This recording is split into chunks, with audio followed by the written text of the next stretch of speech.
like we do, please note all meeting attendees must enter muted. Phone-only attendees will need to press *6 to unmute at the beginning of the meeting, and if they are subsequently muted by the host. Please remember to mute when you are not speaking to create a positive experience for all attendees. Denise, would you like to go ahead and take roll? Absolutely, thank you, Chair. I'll go through the list of members and please indicate if you're present when I call your name. Councilmember Barker. Mayor Barney. Here. Steve Betts. Here. Tony Bradley. Here.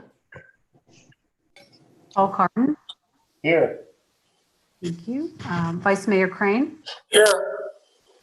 Thank you. Angela Creedon. Superintendent Donovan. Here. Thank you. Councilmember Edwards. Neil Giuliani. James Griffiths. Vice Mayor Delgado. Councilmember Hampton.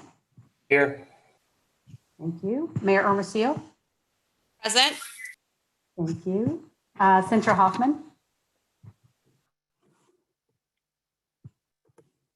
Vice Mayor Keating. Jim Kenny.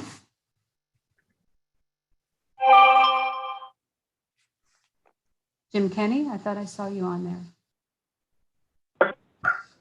I'm here. Thank you, Jim. Councilmember Forty. Okay. Mayor Laval. Yes, I'm here. Merry Christmas. Thank you to you too. Governor Lewis. Vice Mayor Melnar. Present. Darcy Renfro.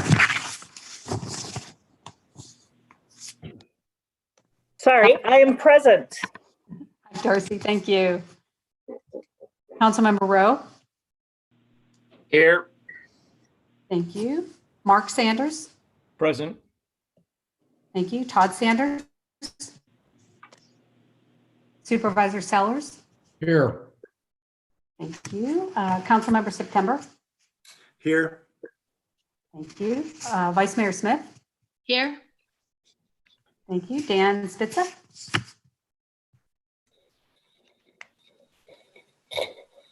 Mayor Tavar. Present. Thank you. Marisa Walker.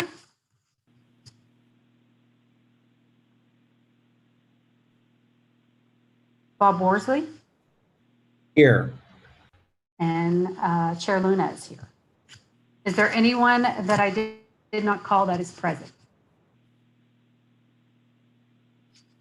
Okay. All righty. Our quorum is now present. The web conference meeting of the MAG Economic Development Committee meeting is now called to order.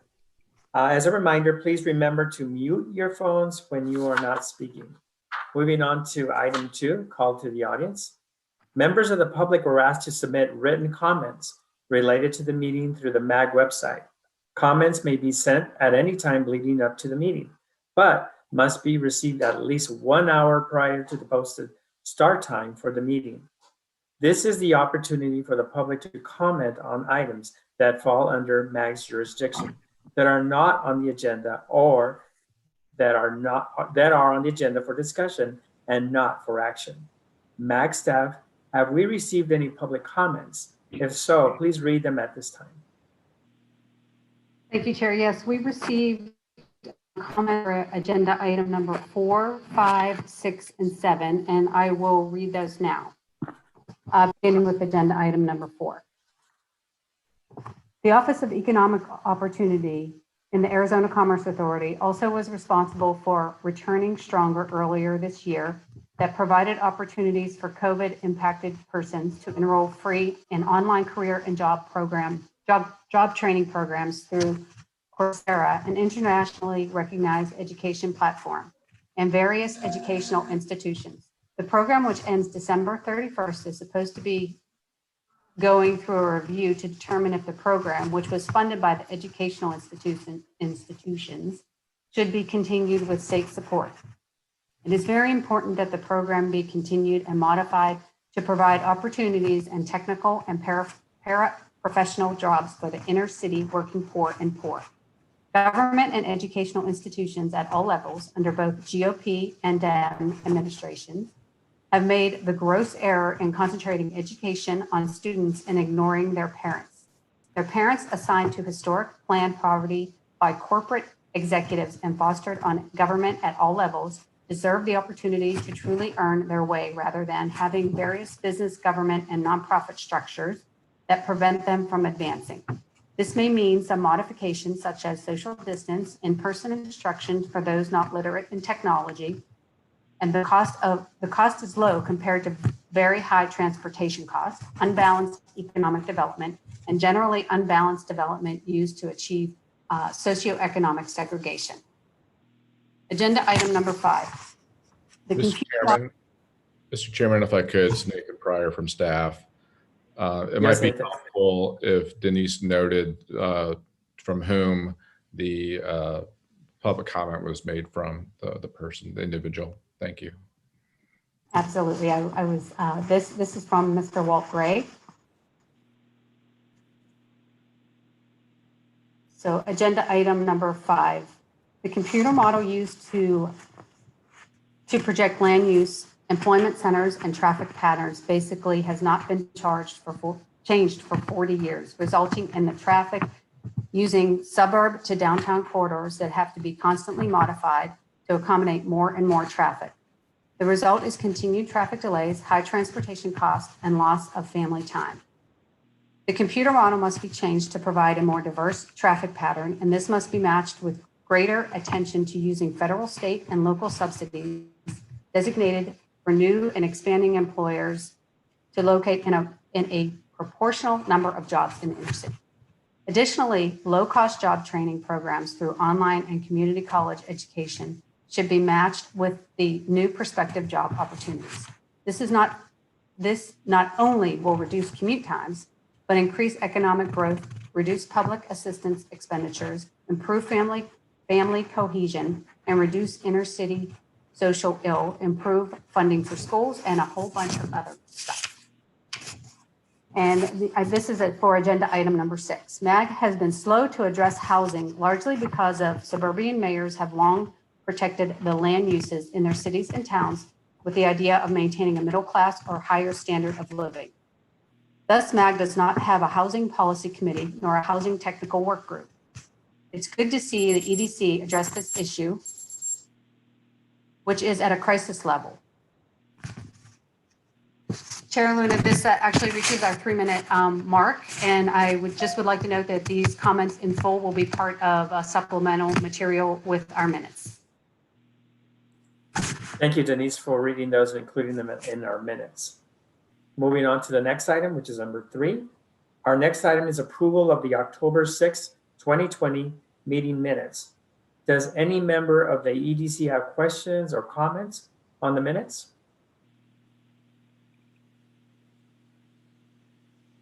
Okay, so looks like no comments or questions. So moved. Okay, great. Thank you. Could I have a motion to approve the October 6, 2020 EDC meeting minutes? Who was that? That was Steve Betts. Thank you, Steve. Second, Mayor Hermosillo. We have a motion from Mr. Betts and a second from Mayor Hermosillo. Is there any discussion on the motion?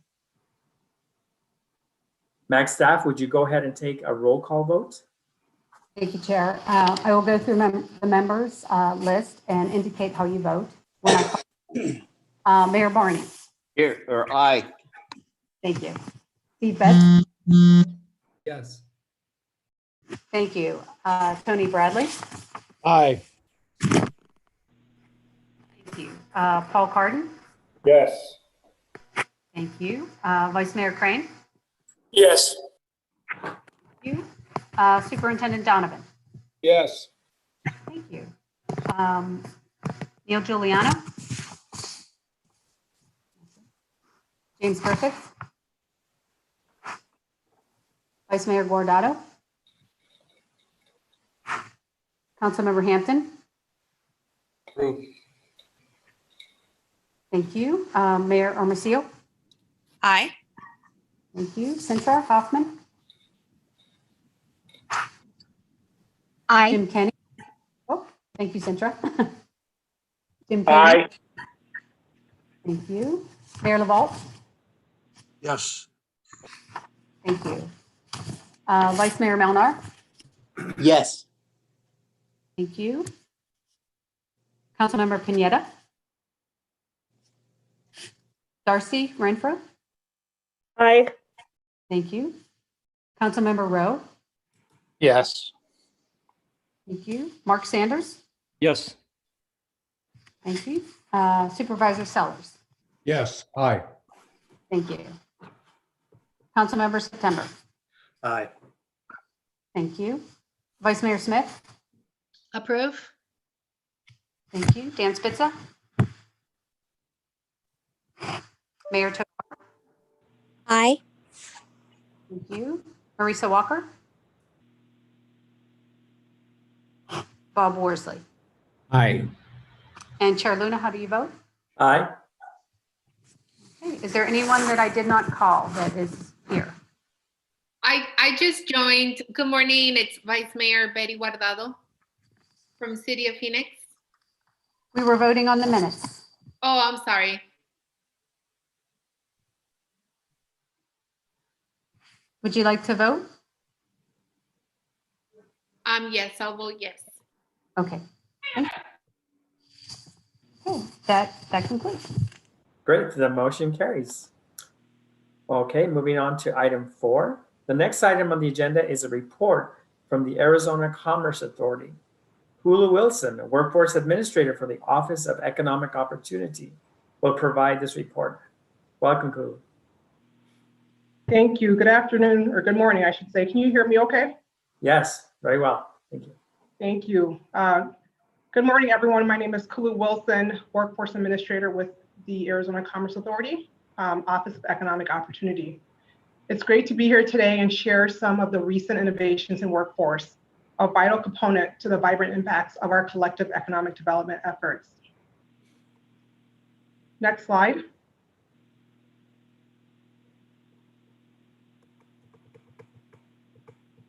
Is someone from MAG running my PowerPoint? Thank you. Yes. Thank you. Today I'll share a little bit about my team, the talent strategies, innovative partnerships, including the recently announced Amazon Web Services, the Arizona Career Readiness Program, a valuable resource for every business, the current results of our Return Stronger upskilling initiative launched in response to COVID-19 employment impacts, and finally give you a sneak peek at our annual report, which will be filed today. And the presentation will be not in this order necessarily. I made some changes, but those will be the topics I'll cover today. Next slide.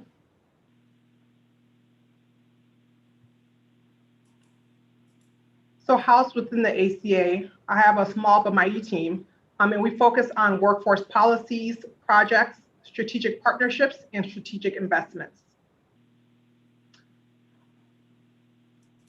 Next slide, please.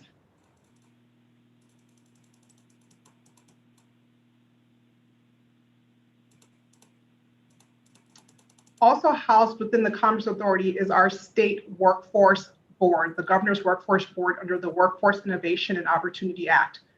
This is known as the Workforce Arizona Council, which provides strategic leadership and direction to our workforce system known as Arizona at Work.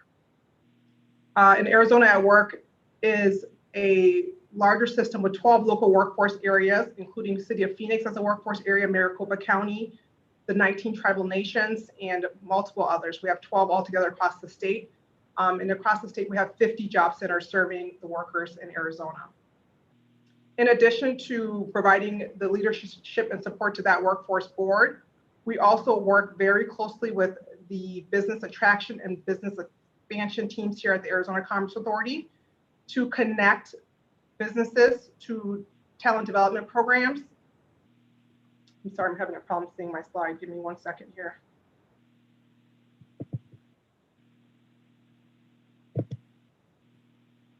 We collaborate with educators, job seekers, industry partners, and community leaders to facilitate meaningful talent employer connections And we customize and create targeted training solutions to current and new employees to accelerate specialized and necessary skills. And one of the things that we are very focused on this year and the coming years is stronger alignment with our colleges and university partners, with the goal of increasing quality credential attainment in in-demand occupations in the state. Next slide, please.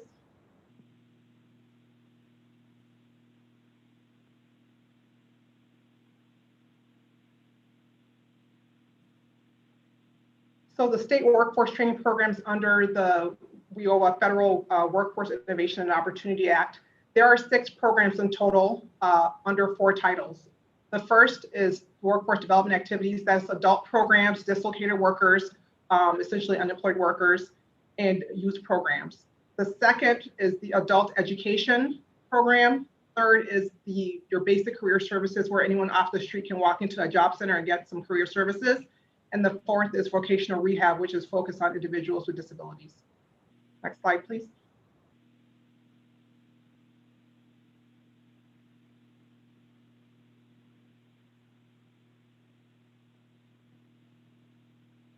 Is it my computer or the slides transitioning slow? They are, okay, thank you. And under WIOA, some things that we're looking at are demographics. We want to make sure we're targeting a diverse group of individuals across the state. We have 6 performance indicators under the federal law, and those are employment. Are folks employed after they leave our programs after 9 to 12 months of leaving the program? We're looking at increasing the number of participants we serve in our programs. We want to increase the number of participants that actually receive training services. We want to make sure they're successfully completing their training services. We're looking at how much we're spending on these training services, how many are actually being employed in the field of the related training. And then, like I mentioned, we want to increase services to those with barriers to employment. Next slide. And so every year we provide our annual report to the legislature, and this is the report that we'll be submitting today. And this is just a high-level summary of the impact of the workforce system here in Arizona. Like I mentioned, very diverse group of individuals that we're serving. We're serving over 50% people of color, many people within the age groups that you would anticipate, around 25 to 44. We've served 80,000 people this past year, 62,000 completed career training services. We spent a total of $100 million on these services. 124,000 barriers to employment are identified. We also do a lot of business services, and 78% of the businesses that we served were satisfied with the services they received, and we had 3,500 individuals attained a credential. And just to note, this is prior to COVID, so the fiscal year ended in June, and so the impact of COVID-19 won't be displayed until next program year. Next slide.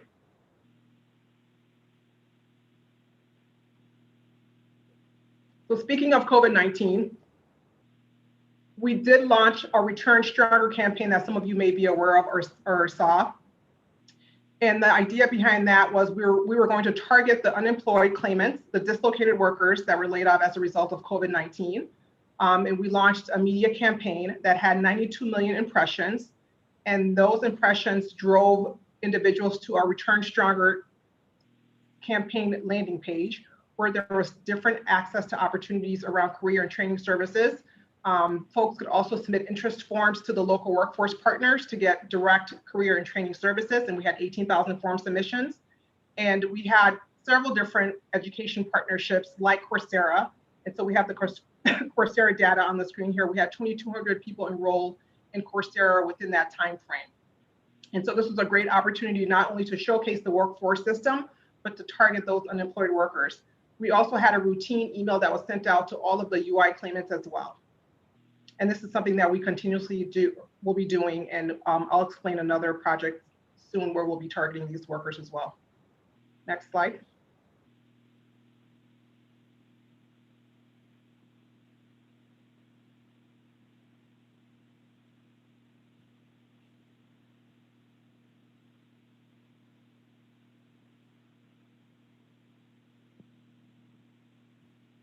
And so as I mentioned earlier, a lot of our workforce and talent strategy is really reliant on our college and university partners.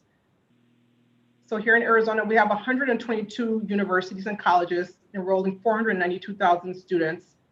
And it's really powered by the 222 career and technical education K through 12 high schools. Next slide, please. And I know Darcy's on the call. We work very closely with the Maricopa Community College District, PIMA. We're very connected with the AC4 and the work that they're doing. And so there's been some great partnership and work. And so we're really focused on industries that are in demand and targeted industries. And here you'll see some of the different diverse industries across Arizona that we're focused on. Very heavily focused right now on the semiconductor and manufacturers. As some of you may know, we just landed the TSMC company here in Arizona, so that's a huge win for us, and we're very excited. I'll explain a little bit more on the Advanced Technology Network, which is really focused on the manufacturing industry, but there's a lot of work going on in multiple industries. Next slide, please.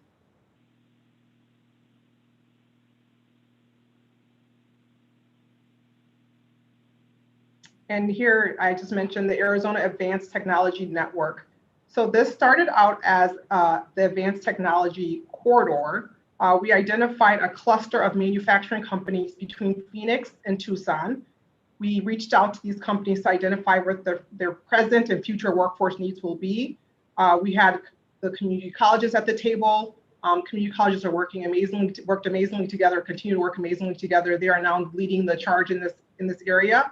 But we seeded this project with some marketing dollars, equipment, helping support with the aligned curriculum development by the community college system.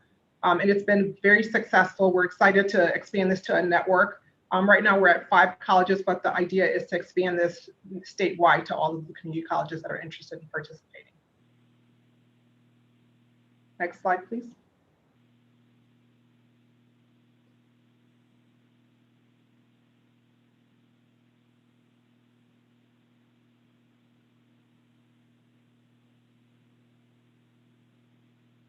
And you may have recently heard about the Amazon Web Services Cloud Computing Careers Initiative that we recently launched with Amazon. This is a great opportunity for us to train 5,000 individuals in cloud computing certificates by the year 2022. Cloud computing here in Arizona, it is top 10 for highest paying certifications. There are 95,000 job postings in Arizona that require cloud computing skills, and 12% of unique job postings in Arizona require cloud computing skills. And we're very excited to be driving this initiative here in Arizona in collaboration with Amazon.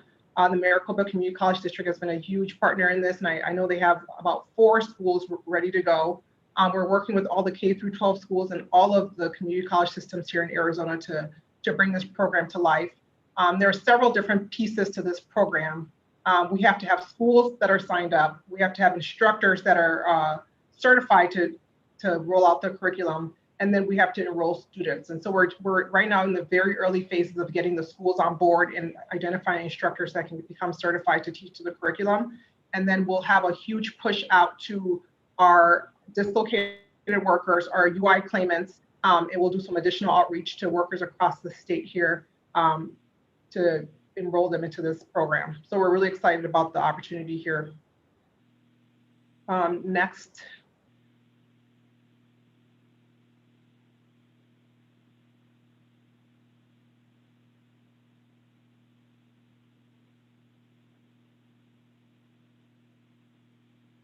Another program that we run here at the Commerce Authority is the Arizona Career Readiness Program, which is focused on enhancing the labor pool by equipping and certifying job seekers with foundational academic and professional skills. And what we do here is we complement technical training skills with our career readiness certificate. What we did was we brought together a bunch of employers to say, what is your number one need? And the number one need was having people that had those foundational academic skills and professional skills. So communicating properly, teamwork, conveying proper information, locating information, reading for information, things that are really transferable skills if you want to upskill your workforce or you want to make sure they are successful once they join you. And so we did launch the Career Readiness Program with support from the governor's office. It is an online e-learning platform where individuals can go on and learn the different skills that are required. They can pre-test and post-test themselves to see where they're at. And then there is a proctored assessment, and then they will receive a certificate if they successfully pass. And so this has been a great program. This was something that was happening in person at the job centers, but we've been lucky enough to be able to bring this program completely virtual during COVID, and it has increased our numbers dramatically, which has been very awesome to see. Next slide.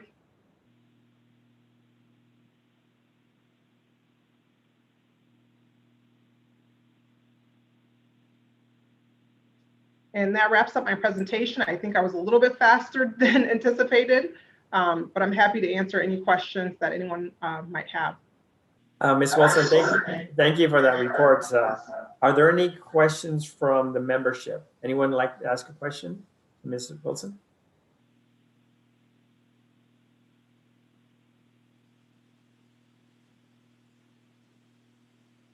This is Vice Mayor Guardado. I have a couple of questions. This is very exciting. This is amazing.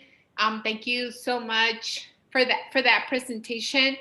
My first question, I have a couple. My first question is there a strategic vision for where this initiative will focus outreach to train and certify the 5,000 students? So the first question is around your question is around the outreach plan. That is something we're working in collaboration with the colleges and universities and the K through 12 schools. We're working very closely with the Department of Education. And so one example that I provided was, we do have direct access to the 600, 700,000 plus UI claimants via an email. And so that has been very successful for us in our Return Stronger campaign. We can see the click rates and how many people are opening the different emails and driving traffic to the different sites. So we're going to continue that model. That's the first thing. The second thing is with those UI claimants, we know exactly how many of them lost jobs within the IT sector. So we're going to do a target focus on that population as well. Third, we're going to leverage our local workforce areas, the 12 local workforce areas that I mentioned, and the 50 job centers, and those career seekers that are coming within that door to promote this opportunity. So those are the three major ones that we've identified so far, but we will be working more closely with the community colleges and universities. And then we also have a slew of community organizations and community organizations that we partner with, like Goodwill, Centers for the Future of Arizona, CPLC, and so we'll certainly be doing an outreach effort to them as well. And then, okay, let's hear my second question. So my third question then is, how can we ensure that the students from our working class neighborhoods will have access and benefits from this program? Because as you can imagine, especially the district that I represent, a lot of these students, are probably not going to make it will probably not make it to a community college, and might not even have resources on how to get into these programs. So how can we ensure that we reach out to these students before they drop out of school, or even after they've dropped out of school? What is it that we can do, or as the city of Phoenix or the representative of District 5 in Maryville, like what can we do to be helpful to you to making sure that we're able to cast that net of students? Yeah, certainly. Equity is certainly something that's always at the top of my mind. I came from Minnesota, where I led a lot of equity initiatives. So everything I do has an equity focus. Certainly within Maryville, I think we will leverage our partnerships, and we do have a Maryville initiative in Maryville. So we'll leverage the partnerships that we have there. We'll love to connect with you, Vice Mayor, offline to learn a little bit more and see how we can leverage your network. And then we will be working closely, like I mentioned, with the K through 12. The Department of Education is a partner in this. And so we'll certainly be having those conversations. I had a meeting, I think it was 2 weeks ago now, with ASU Opportunity for Youth. And that's an area that they're very concerned about as well, for how do we target out of school youth, and how do we bring some of the alternative schools and alternative learning opportunities or pathways into this program. And so it's something that we've just started having the conversations on. We have not been deep into it yet, to be honest with you, but that is something that we do plan on discussing and figuring out. Absolutely, that'd be great if we could connect offline. I mean, WestMac is doing a lot of investment in Maryville and in District 5. So it'd be great to be able to connect with you and figure out how is it that we can all work together and just make this incredibly impactful for those students. Okay, I agree. Thank you, Vice Mayor. Are there any other questions from the membership? Yes, this is. Go ahead. Is this Sintra? Yes, thank you. Okay. So thank you. So first of all, great presentation. It's great to see everything that you're doing to increase and build the workforce, and specifically when you mentioned the targeted industries, that's something that we focus on very closely at Westmark. One of the conversations we've been having really revolves around the importance of having students fill out the FAFSA forms, because again, that's kind of one of the first steps into entry. But more importantly is getting that information to parents. And I always use my own personal experience as a first generation immigrant. My parents didn't, know about these things. I didn't really know about these things. And so, but it was it could have been a first step, or it could have been a first step for me getting in. Fortunately, I was not in that situation where, my family needed that resource. But I think that's I want to say kind of a low hanging fruit barrier, although I know it's bigger than that, to get that information out, the importance of it to parents specifically. A lot of times, our kids come home and they tell us something at school and, okay, I got it. And we don't really follow through on it. One of the things that I feel could be important is educating parents on what FAFSA is, the importance of it. And again, maybe not so much the cumbersome paperwork behind it, but just the need to just, kind of understand what that is and get that done as the first step. I think that's a huge barrier that would, if removed or if explained, can help students get into the system, the education system more easily. Thank you for that. I agree with you 100%. And we will be bringing someone on our team to specifically focus on youth development strategies.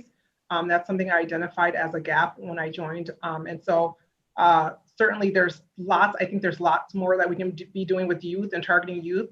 And so certainly we're going to be focused on that.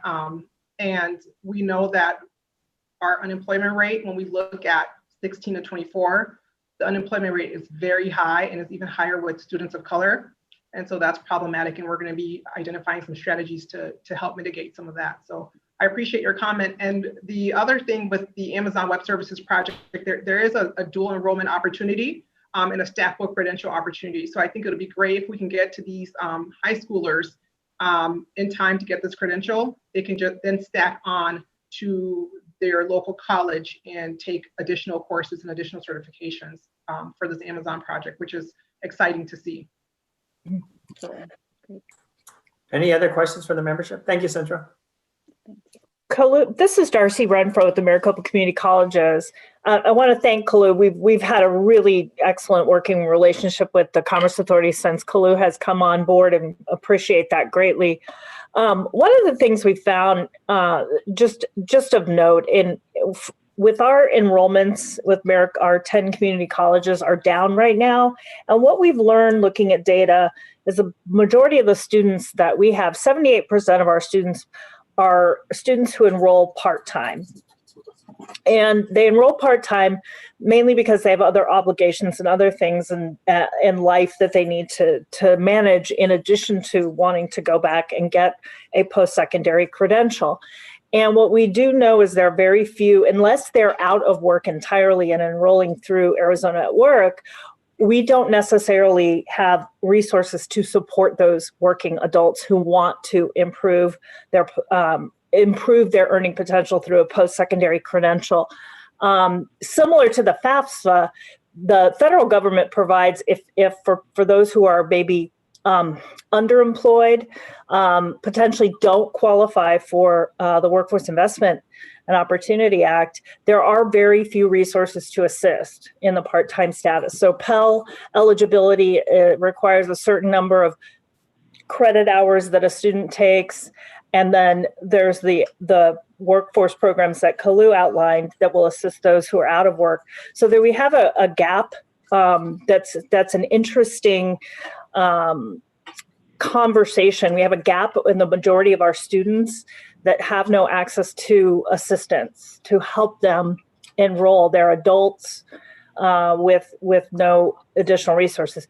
I don't want to put Kalu on the spot and say, what are you going to do about that? I just want to make a point that that's something we're looking very carefully at. And I think for those on the phone, it is something that some cities and towns have put programs together to help buttress those adults who otherwise need some assistance to be able to afford to increase our educational attainment.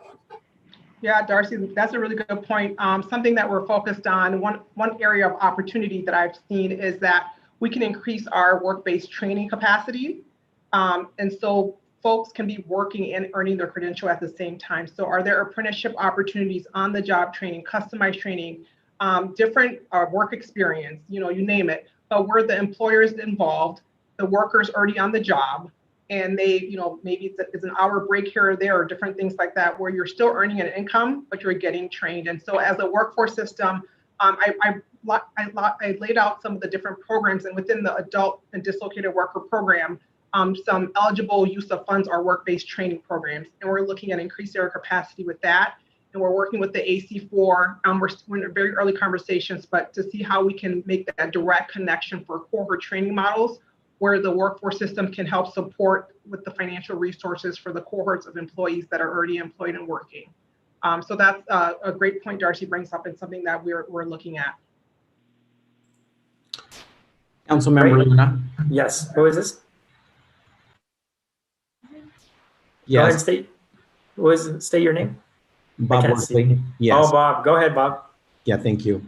I'm working on an initiative that I wonder if it's one of the reasons why Darcy's saying that the enrollment's down.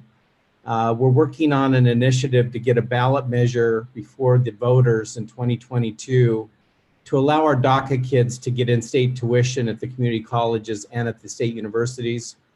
Today, I think it runs about $85 a credit hour for in-state tuition, and it's another $300+ if you're a DACA student, because we have that Prop 206 from 2006 that precluded DACA kids from getting in-state tuition. I'm sure from discussions I had yesterday with Maria that used to be there at the Maricopa Community College system, that we're seeing significant loss, in fact, almost a complete loss of all the DACA kids going to college in our state.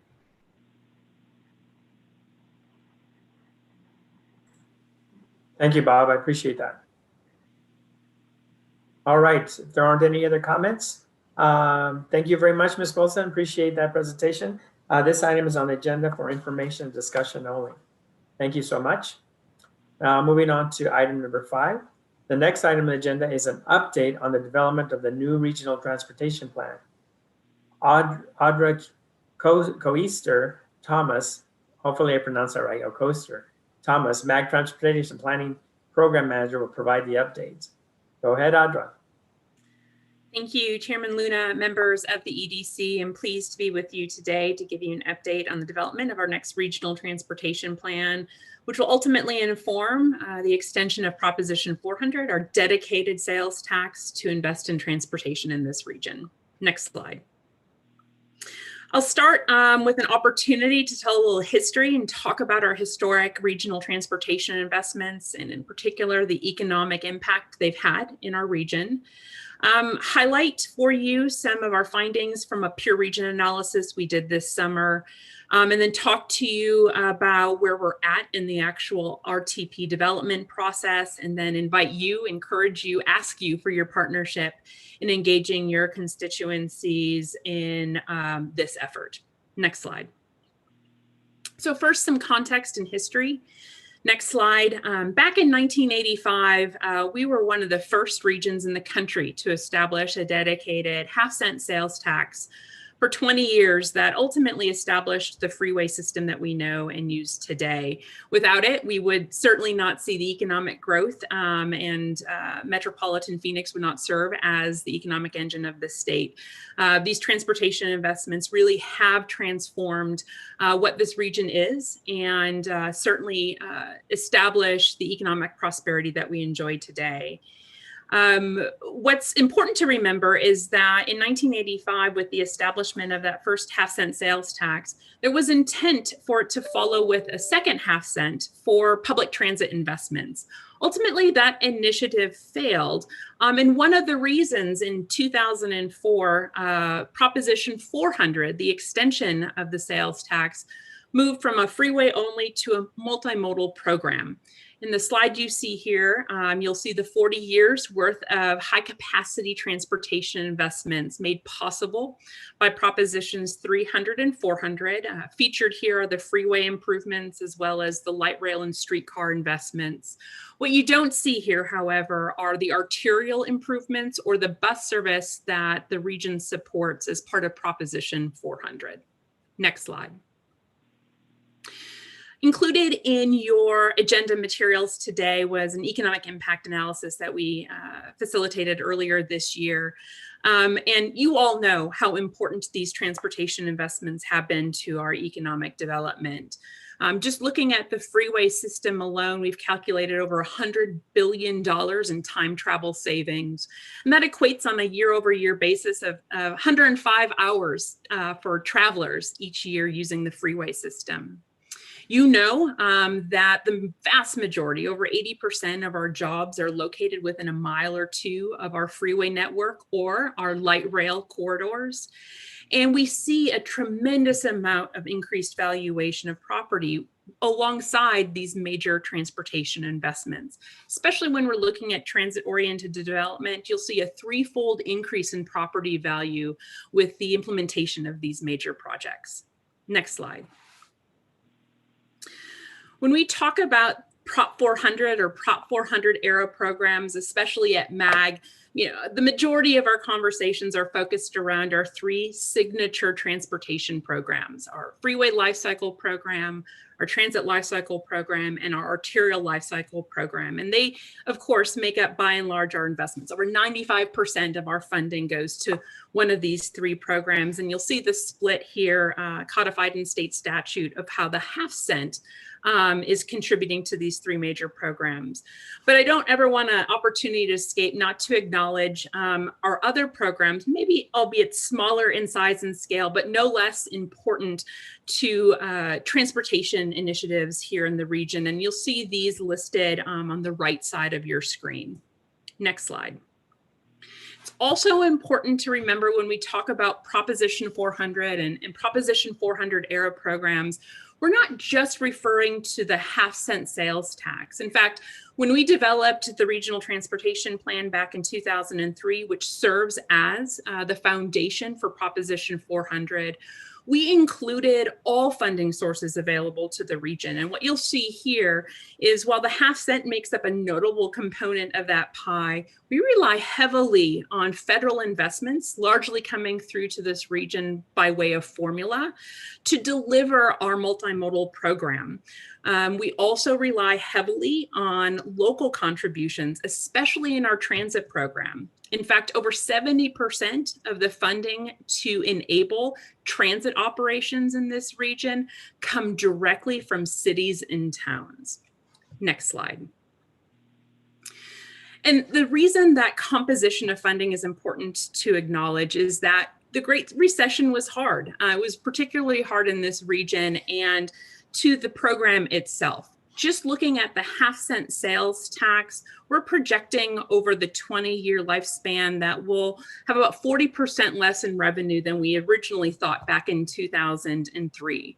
For us, what does that mean? That means real projects, real freeway projects, real bus service that we will not be able to implement by the end of the horizon of this tax, which is 2025. Next slide.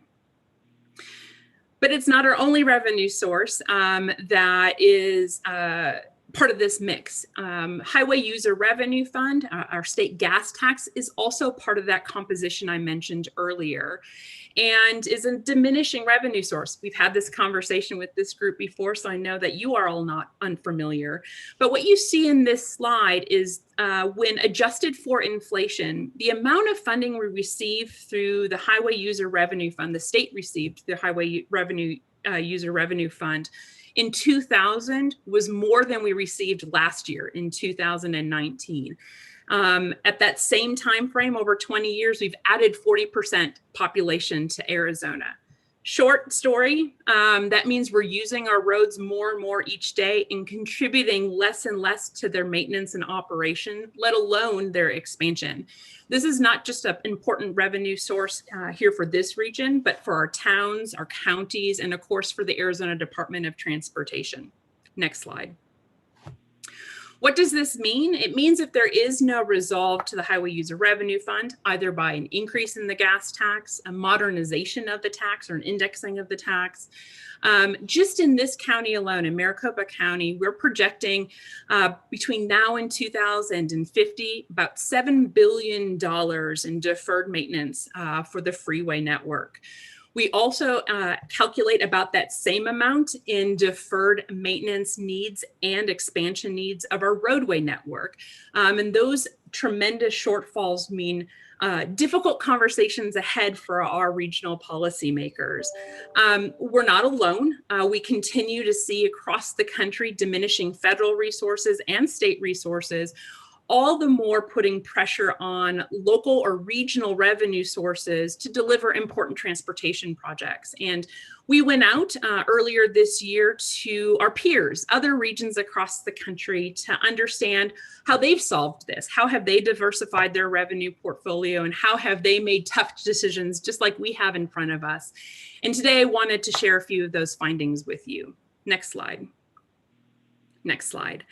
We included our peer region analysis also in today's agenda packet. And if you've had a chance to page through it, you'll know we actually reviewed several regions, although we focused the majority of our analysis on metropolitan regions west of the Mississippi, those that were fast growing and have similar economies to our own.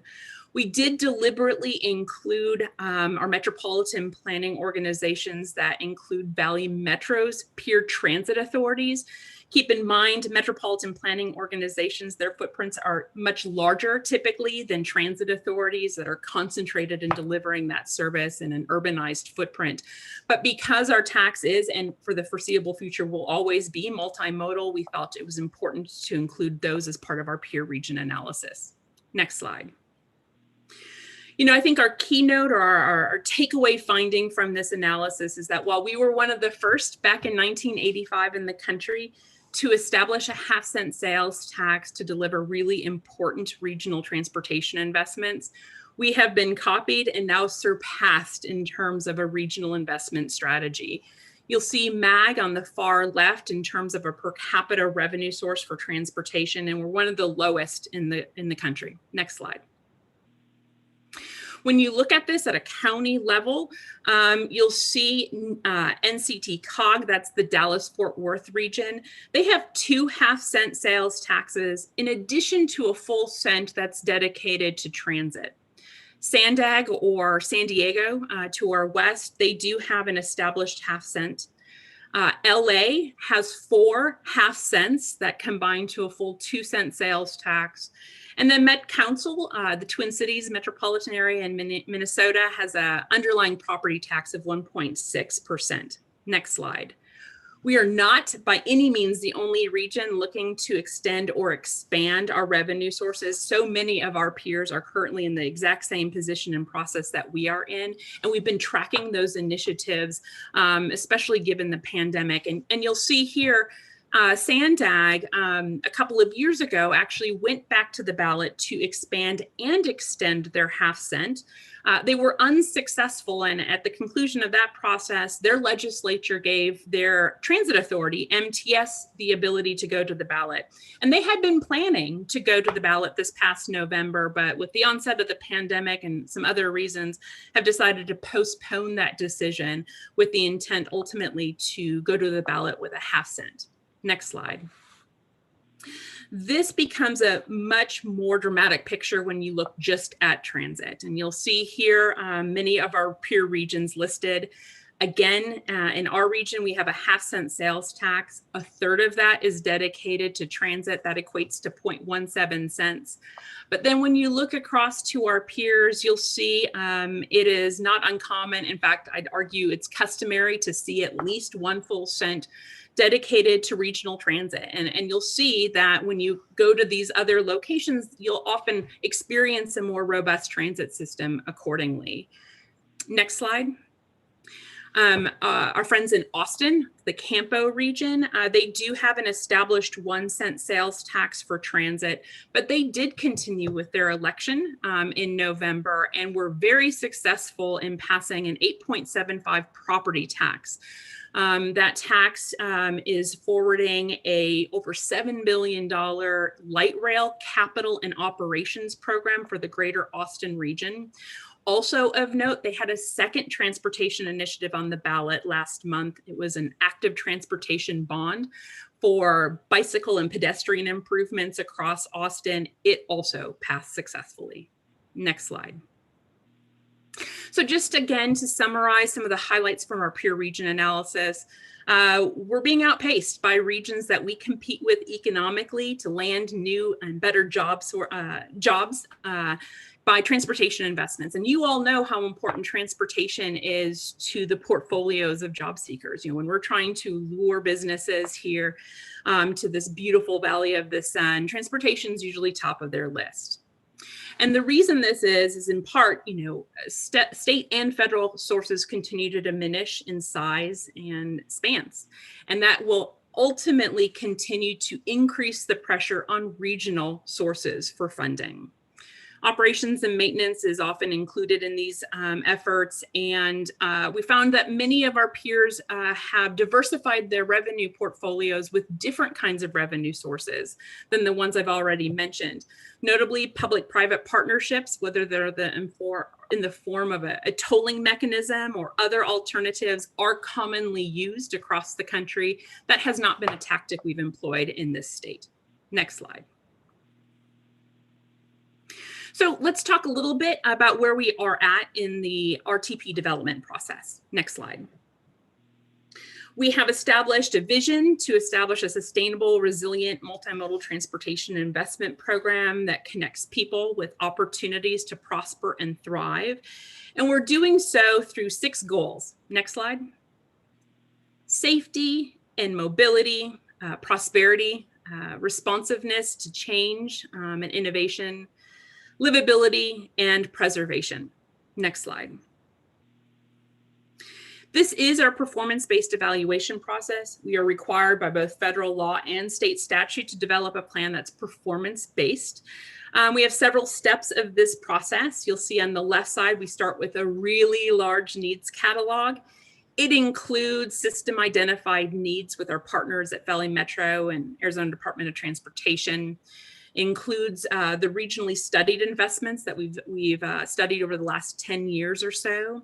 It also includes those deferred projects I referred to that we have had to push out of the funded Proposition 400 program because of the Great Recession, as well as about 1,300 different ideas and projects that our member agencies have submitted requesting regional funding, both large and small projects, a robust number in our catalog that we will be evaluating for both individual projects as well as programmatic investments. You'll see we have a 4-stepped process. We start with a regional screening to identify those regionally significant projects that we will evaluate against each other to really identify the highest performing The number of 1,400 entries shouldn't surprise you. We have far more need than we have available resources. So the real challenge to our policymakers as part of this process is to identify the highest of high priorities that we can fit in a fiscally constrained budget.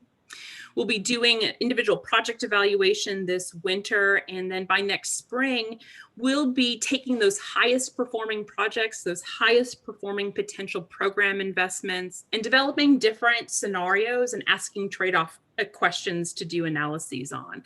It'll be different combinations of projects and programs, and we'll analyze how each of those suites of projects further us towards or deliver those goals that we've established for the region. And ultimately make some choices based off of those highest performing and deliver a fiscally constrained program for the region by next summer. We are in a non-attainment area for air quality, and to ensure that federal funding continues to flow to the region, we must go through a modeling process to ensure the planned investments that we have meet air quality conformity, and we'll do that next fall, with the anticipation of going to our legislature in the new year of 2022 for enabling legislation. We are the only county in the state that is required to go to the legislature. We're capped at a half cent, as you know, and we need to seek enabling legislation from the legislation to ask our local voters to approve a local tax initiative. And at this time, with successful enabling legislation, would anticipate going to the ballot in November of 2022. Next slide. Just to give you an idea of the composition of our needs catalog, we have a variety of buckets. I mentioned they come in all shapes and sizes, large and small projects. And they are not just our freeway, highway, high capacity transit or arterial projects. We received submissions from our cities and member agencies in all kinds of forms. You'll see lots of operations and maintenance needs, whether it's pavement preservation or programmatic investments on service of safety or ITS. Those are high technology investments that we don't necessarily see all the time, but help us move from here to there really efficiently. Active transportation investments, pedestrian and bicycle investments, and a variety of other transportation enhancements that have been requested by our member agencies. Next slide. So I don't ever want to leave an opportunity without asking for your help. At the end of the day, we'll need voter support to continue this dedicated transportation investment that have changed all of our lives in this region, and want you to help us connect to your constituencies as part of this important process. Next slide. As part of your agenda packet, I included this information. We established a website a few months ago and have received hundreds of comments through it. A lot of the feedback we're getting is really consistent with the values mapping research we had done now a year and a half or so ago. And that gives us, confidence that we're heading still in the right direction. But we're going to have some really tough decisions to make. Our policymakers have some tough decisions to make to get us to a fiscally constrained portfolio. And that means we have real important needs that we won't be able to fund. And we need the public to help us sort out what the highest priorities really need to be. So we've established our social media presence. We're attempting to build that universe and connections so that early next year, when we have these tough questions, we can get feedback from a diverse population throughout our region. I'd ask for your help and support in connecting us with your constituencies, spreading the word, connecting your groups to us so that we're ensuring we're hearing from a diverse group of folks that really our decisions today will impact for generations to come. Next slide. So that completes my brief presentation today. Pleased to be here with you today, and I think we'd be happy to answer any questions that you might have or feedback that you might like to offer. Thank you, Ms. Koster-Thomas. That was very informative, and thank you for all those great ideas that you've given us. Are there any questions from the membership for Audra? I had a quick question. Okay, Paul? Thank you so much for that presentation, and thank you, Mr. Chairman, for this, allowing me to ask this question. With COVID-19, it's required a lot of businesses to change the workforce or how we work, I should say. Many of us are working remotely. I'm admiring a lot of the home offices on the screen here. I'm wondering how this analysis changes, if at all, considering the remote working that is happening now. Mr. Chairman, members of the EDC, Mr. Carden, that's a really great question. We continue to monitor traffic and movement of people and goods throughout our region on a weekly basis. And even in the last couple of weeks have seen traffic bounce back to about 90% of what it was before COVID or the pandemic really took root. But one of the really good things that we have available to us at MAG is the investments we've made in our transportation model, where as part of our trade-off analysis and our scenario planning, we'll actually be able to test a work from home philosophy. I like to kid around that. The pandemic has, I think, given us an opportunity to stretch our ideas about what the future might hold. I think we all recognize we're going to need a lot more flexibility in our planning efforts than we have before.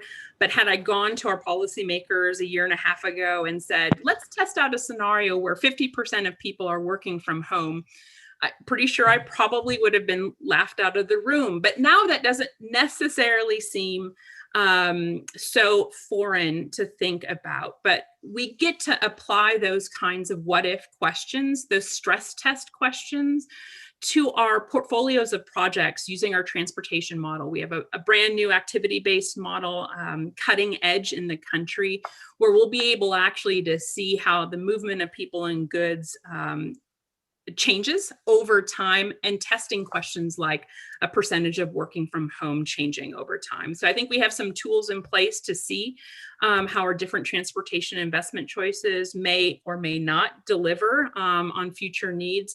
But I also think COVID has given us another acknowledgement that we're going to need more flexibility. Transportation innovation's coming really fast, and we're going to have to be able to be responsive when those new opportunities come along. So kind of a two-part question or answer to your question. Great, thank you so much, Audra. Any other questions from the membership? Yes, this is. Supervisor Sellers. Yeah, and mainly just a couple of comments. One is that, you know, with us being the fastest growing county in the U.S., we're not going to be able to sustain our lifestyle and remain the attractive place for companies unless we have a very aggressive transportation plan in place. And that's not just for commuting. It has to do with moving commerce. If we're going to have the kind of companies that we want to have here, we really need to have the infrastructure to move commerce. And I think something Audra said is so critical to me, and that is that we develop a plan that has the flexibility to adjust with the changing in technology. And the last thing I'll mention is that I expect to be chairman of the board of supervisors next year, and certainly extension of Prop 400 will be a priority for me. Thank you, Supervisor Sellers. Any other questions? I have a couple questions. Okay, Vice Mayor Guardado. Yes, thank you. Well, thank you so much, Audra, for that presentation. I think it's really great. You know, as someone, you know, that represents the West Side, you know, I see the need of more public transportation. Like, I see the need of the extension of the light rail. I think there's a lot of amazing things that have happened out in the West Side in the last couple of years.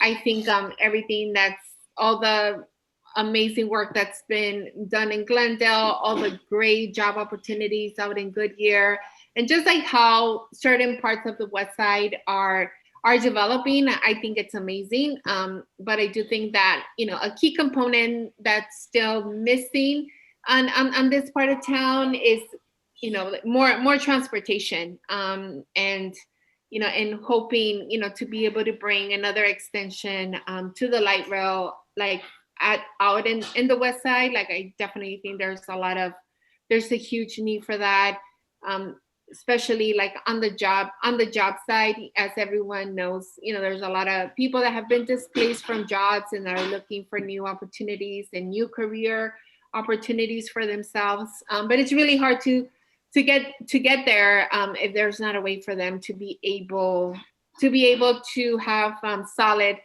transportation. So with that being said, the research suggests the need to enlarge the regional tax base dedicated to transit.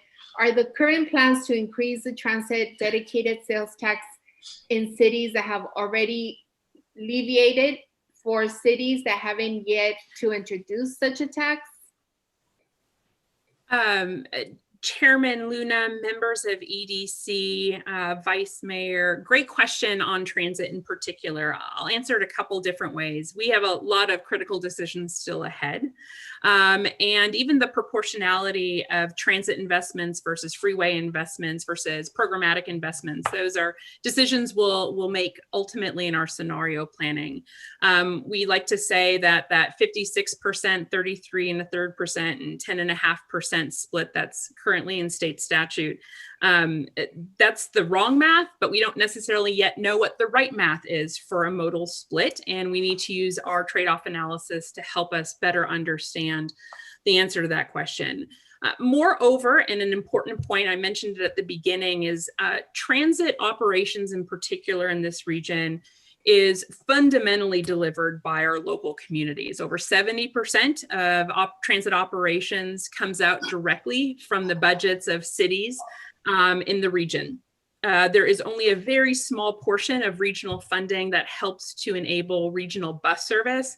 That equates to 6 routes and then a couple handfuls of partial routes throughout the region, and no funding for operations of light rail.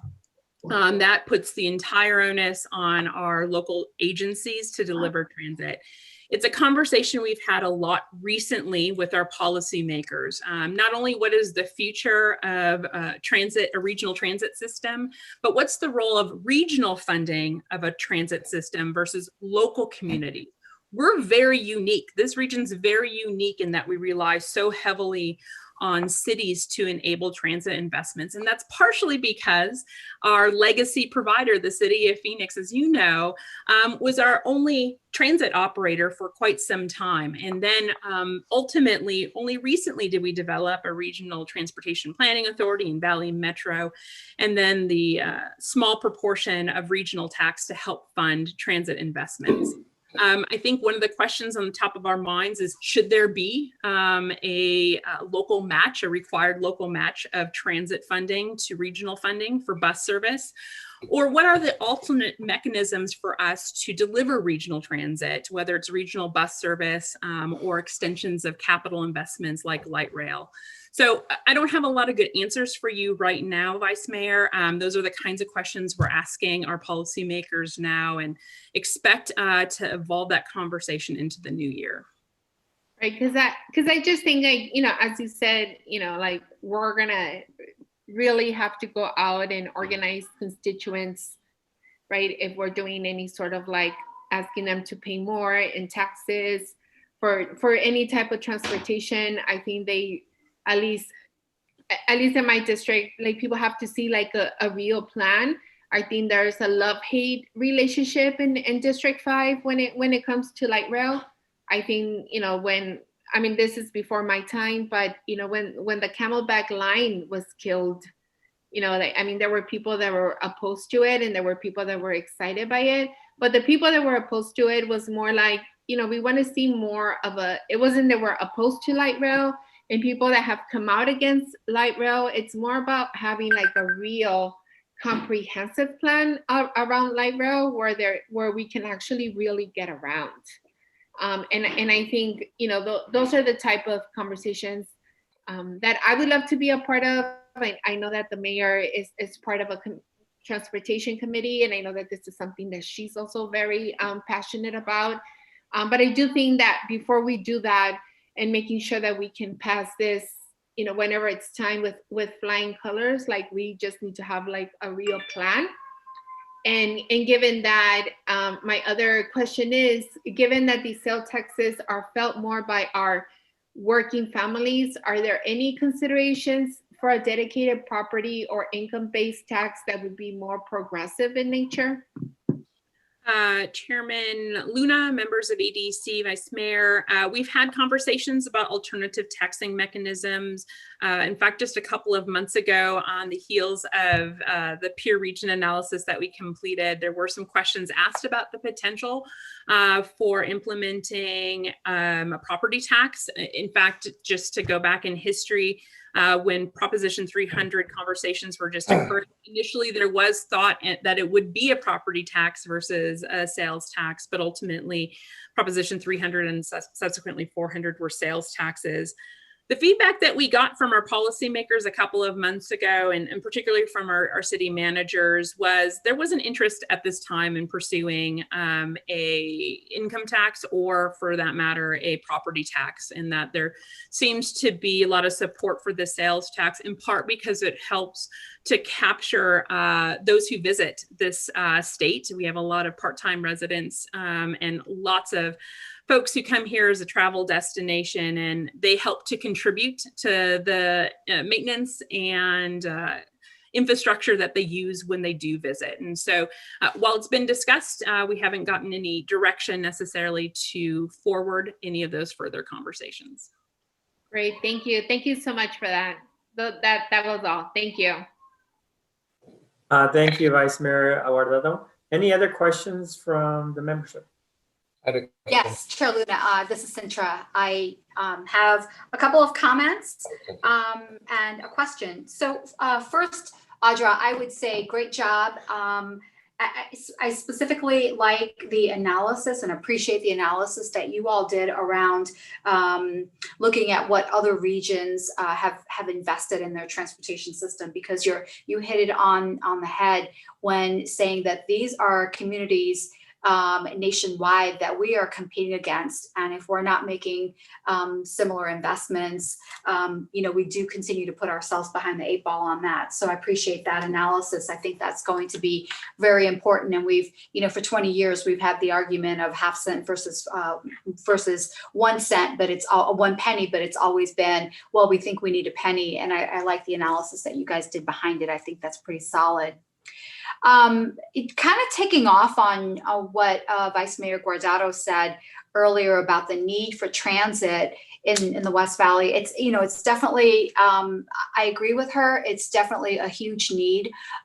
We look at the West Phoenix, Maryvale area and other communities within the West Valley where, we're unable to get employees to work, not because they don't want to work, but because they don't drive cars necessarily, and they need that transit means to get to work. So I think, again, I echo that, I reinforce what she's saying in terms of that need. I also think it ties into our earlier speaker who talked about the Maryvale Plus initiative, which really is about skill building and credentialing for residents within that larger community. So, it's great to skill them. Now we just need a mechanism to get them to work.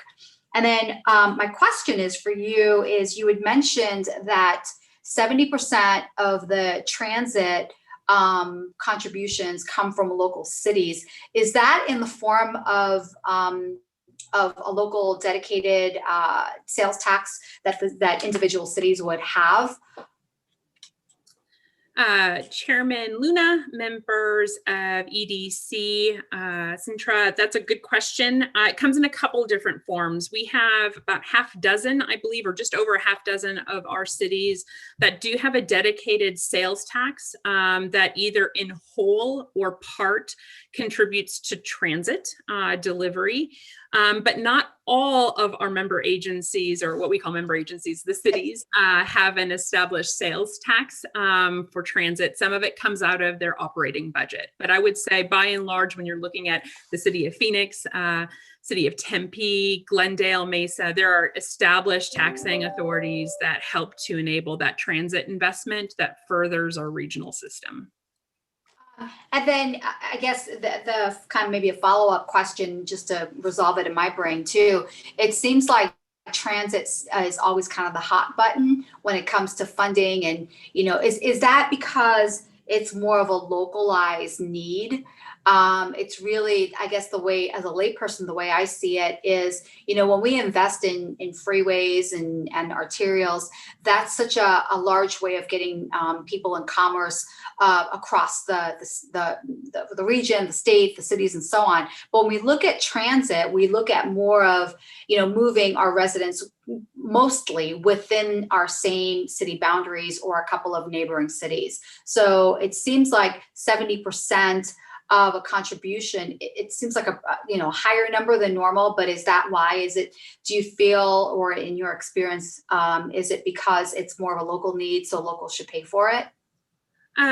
Chairman Luna, members of the EDC, Ms. Hoffman, I actually don't think so. I think it really largely stems from Phoenix being a single occupant driven car destination. The way we've built this region has largely been focused around the automobile. And in fact, we would argue that transit's no different than our freeway system or our arterial grid network. And when you look at where passengers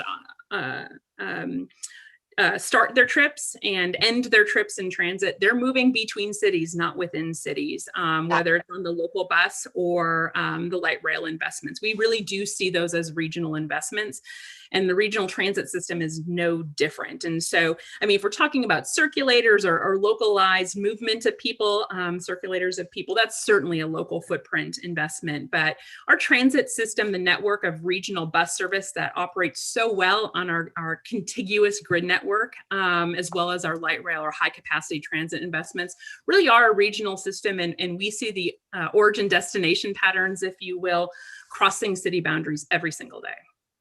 Great, thank you. Thank you, Centra. Denise, how are we with time?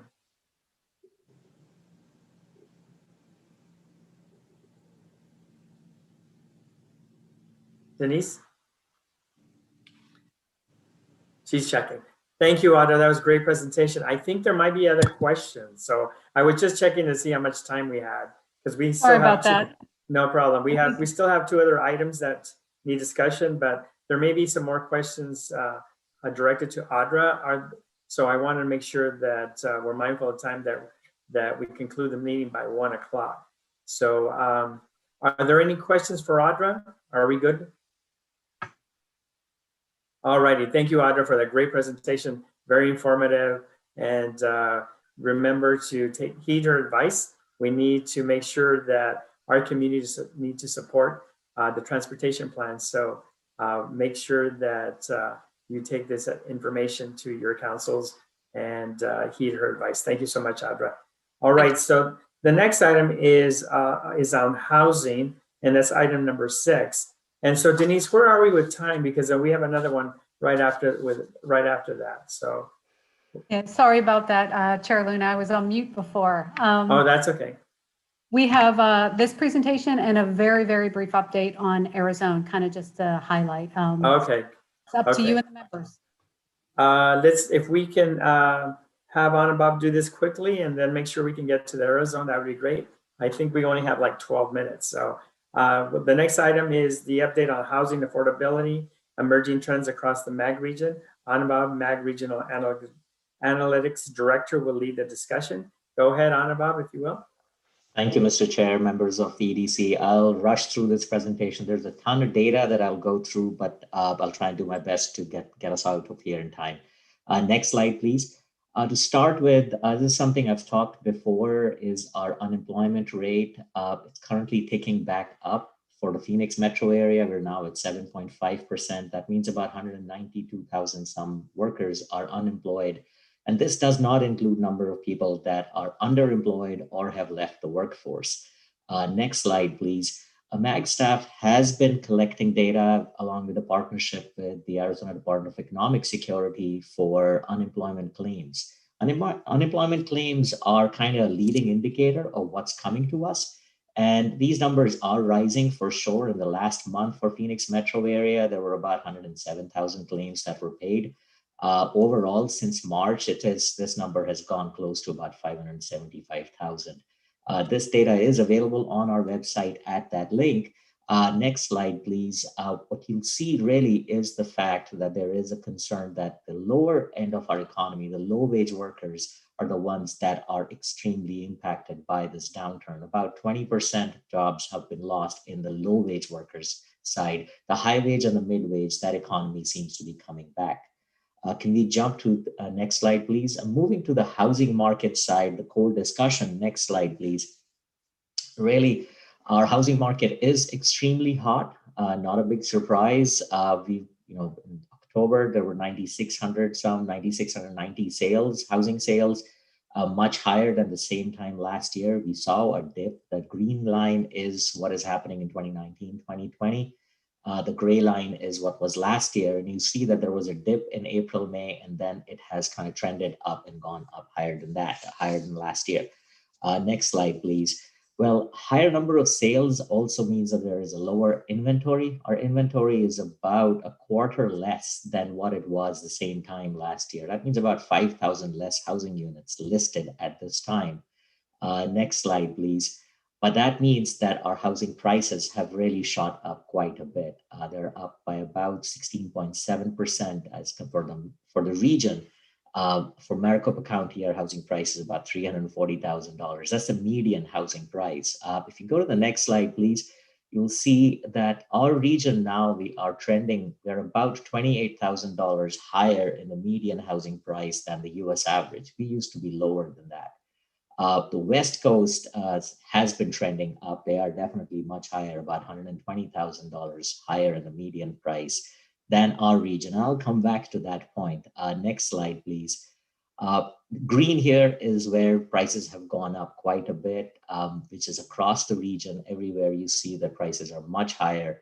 What you see, the darker colors are areas where prices have gone up more than 25%. Any of those ones that seem like they've declined, those really aren't really true declines, because that may be because of change in the unit type. Next slide, please. We are extremely attractive to people from residents from out of state to purchase homes here. About 17 to 18% of our homes on a monthly basis, it ranges between 15 to 20% on a monthly basis, sales go to out of state or international residents. Their median price is much higher than what the pricing they are paying. So there's most of the out of state residents, most of these purchases, that money that is flowing in from out of state or international is not in the center city, but in the outer city itself. Next slide, please. Of the top 10 markets that are investing in Arizona, in our market, 6 of them are on the West Coast. So this is highlighting to you the big markets where the top 10, that where money is coming in and purchases are happening. But what is very interesting, so as I said, about 17% are coming from out of state. But what's also very interesting, out-of-state residents, buyers are actually paying about 16 to 17% higher than in-state residents. And I don't know how much of that is contributing to the price run-up. Next slide, please. So changing tax a little bit, just looking at the housing pricing change. What is very interesting is that we used to have a sizable market in 2011. About 70% of our housing market was priced less than $200,000. In 2015, it's about 50%. That market now is just about 20% of the market. Actually, no, less than 20%, I lied. That's 13% of our sales are less than $200,000. What's even more concerning in the price run up, really what you see is pricing of housing above 300,000 or lower, which used to be pretty much our market. 90% of our market was 300,000 or lower. Now that is less than 50%. And what you see is the higher end market increasing, and obviously because of the demand and the price run up itself. Next slide, please. Looking at the same information on the rental side, things are even more drastic. The blue color here is what has vanished. In 2010, 2011, we had a sizable amount of our units, about 20-25% of our rental units were under $500. And about 90% of the market used to be under $1,000. Well, as of right now, there's barely anything available under $500 for rent. And the market for less than $1,000 is less than 30%. Next slide, please. But this run up in this multifamily rental is not widespread. It's not across everywhere. There are certain markets at this time, and this data is very recent data coming from CoStar. What you're finding is our inner city areas, which are in red on the right, are declining in rent. So what's interestingly happening that you're not seeing as rental run-ups happening in this inner city part. Families are looking at possibly moving out because they're not looking to be close to work because of that work at home piece that's going on with the pandemic. And you're seeing the areas in green, which are primarily the outer markets like the Southeast Valley, West Maricopa County, Deer Valley, West Valley, multifamily markets are really seeing a larger run up in rents itself. Next slide, please. So moving tax to the housing affordability side of stuff, what you see here is a map where the red colors, the colors on the map are showing you households that are paying more than 30% of their household income for rent or mortgage. Areas in red are the ones that are actually paying 45% or more. Households in those areas are paying more than 30% in housing costs. In terms of numbers, it's pretty sizable. About 478,000 households in our region pay more than 30%. About 212,000 households in our region pay more than 50%. From an affordability perspective, generally you want to be at that 30% of your household income that you're spending on housing.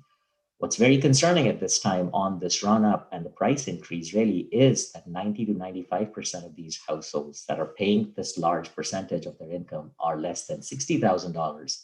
And actually 50% of them are single worker households. Next slide, please.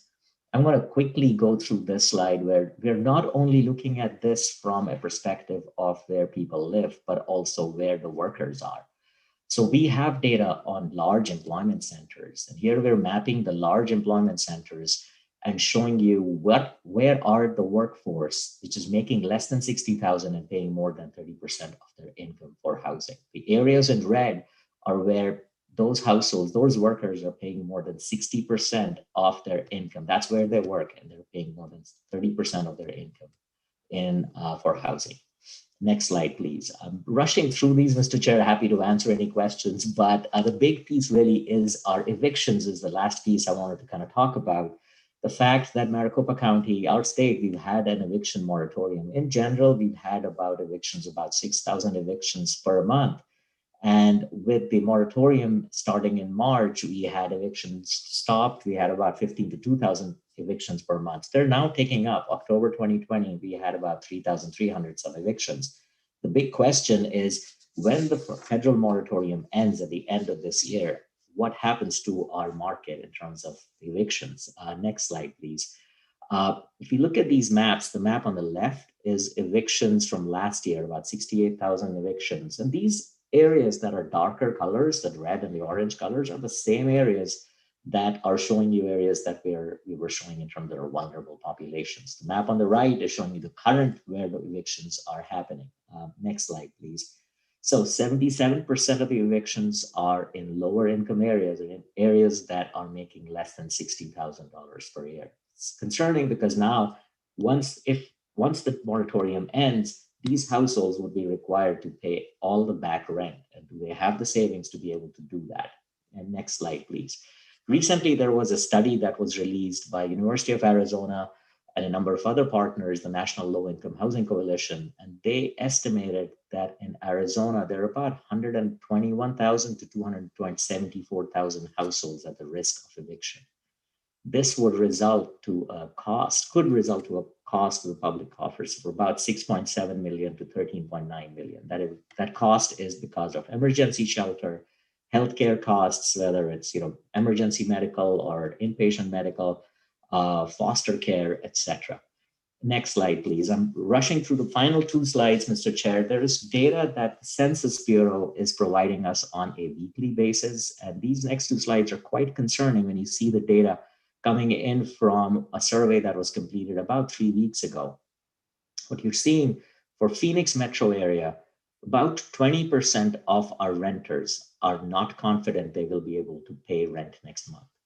This is about double of what is the national average.